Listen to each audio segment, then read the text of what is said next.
Comme on dit, il faut être deux pour danser le tango. À ton avis, qu'est-ce qui rend une relation saine? Et comment savoir quand elle commence à devenir toxique? Une relation devrait être nourrissante et équilibrée. Pour qu'elle fonctionne, les deux partenaires doivent être prêts à donner le meilleur d'eux-mêmes. Même si cela implique parfois de faire des compromis, il est tout aussi important de savoir quand ne pas en faire. Si tu as des standards, c'est pour une raison. Voici 8 comportements relationnels que tu ne devrais jamais accepter. Numéro 1. Le manque de confiance. Ton partenaire devient-il extrêmement jaloux pour des broutilles? Se compare-t-il sans cesse à tes amis ou à ton entourage? Personne n'est parfait, mais si cela arrive tout le temps, ça devient vite épuisant. Si il ou elle ne te fait jamais confiance, tu devras constamment rassurer ton partenaire sur ta fidélité. Et s'il fouille dans ton téléphone, ou lit tes messages privés sans ton consentement, c'est injuste, et ce n'est pas acceptable. Numéro 2. Une dépendance excessive. Te demande-t-il toujours où tu vas? As-tu l'impression de devoir rendre compte de tes moindres faits et gestes, heure par heure? Partager son emploi du temps n'est pas un problème en soi, mais quand cela devient une routine étouffante, c'est usant. Il est important d'avoir du temps pour soi, même quand tout va bien dans la relation. Si les deux partenaires n'ont pas leur propre espace, la relation devient malsaine. L'un de vous, voire les deux, risque de perdre son identité. Même si vous vivez ensemble, le respect de l'espace personnel est essentiel, dans les deux sens. Est-ce que certains de ces comportements te semblent familiers? Si oui, que comptes-tu faire maintenant? Dis-le en commentaire. On sait à quel point ce genre de relation peut être un vrai tourment. Numéro 3. Fuir les responsabilités. Refuse-t-il de t'aider pour les tâches ménagères? Hésite-t-il à faire des projets d'avenir avec toi? Une relation repose sur l'équilibre entre donner et recevoir. Si tu fais tout et que l'autre ne fait rien, c'est un problème. S'attendre à ce que tu t'occupes de tout sans jamais tenir compte de tes besoins, ce n'est pas de l'amour. Il ou elle refuse d'assumer ses erreurs et devient très vite sur la défensive. En cas de crise, il disparaît, ne t'offre aucun soutien et t'évite complètement. Numéro 4. La manipulation mentale. As-tu des doutes? Tu te demandes s'il ou elle te manipule? La manipulation mentale, c'est manipuler psychologiquement quelqu'un au point qu'il doute de sa propre santé mentale. Il ou elle te fait culpabiliser pour ce que tu aurais prétendument fait, alors que personne d'autre ne t'en veut. C'est une forme de manipulation très subtile, mais qui peut détruire ta perception de toi-même.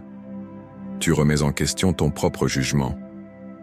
Et plus tu entends des choses blessantes venant de quelqu'un que tu aimes, plus tu finis par y croire. C'est l'un des comportements les plus toxiques qui soit. Numéro 5. Le mensonge constant. Ton partenaire ment-il régulièrement? Le surprends-tu souvent en pleine contradiction? L'honnêteté est la clé dans une relation. C'est la base de la confiance. Un menteur compulsif finit par ne plus suivre ses propres mensonges. Et c'est totalement injuste pour toi. Ce n'est pas un environnement sain. Certaines personnes restent dans une relation toxique en espérant que l'autre changera. Et parfois, c'est vrai.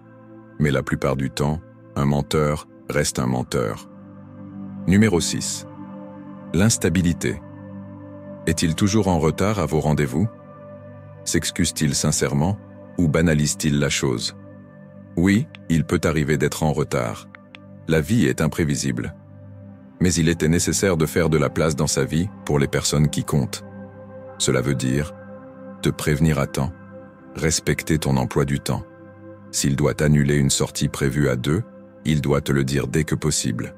Sinon, tu restes à attendre, angoissé, sans réponse pendant des heures.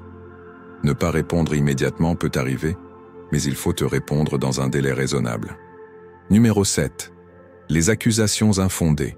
Les désaccords ou disputes ponctuelles sont normales, mais s'il te blâme sans cesse pour des choses que tu n'as jamais faites, c'est un gros signal d'alerte. Être constamment accusé d'infidélité ou de malveillance, c'est épuisant et destructeur.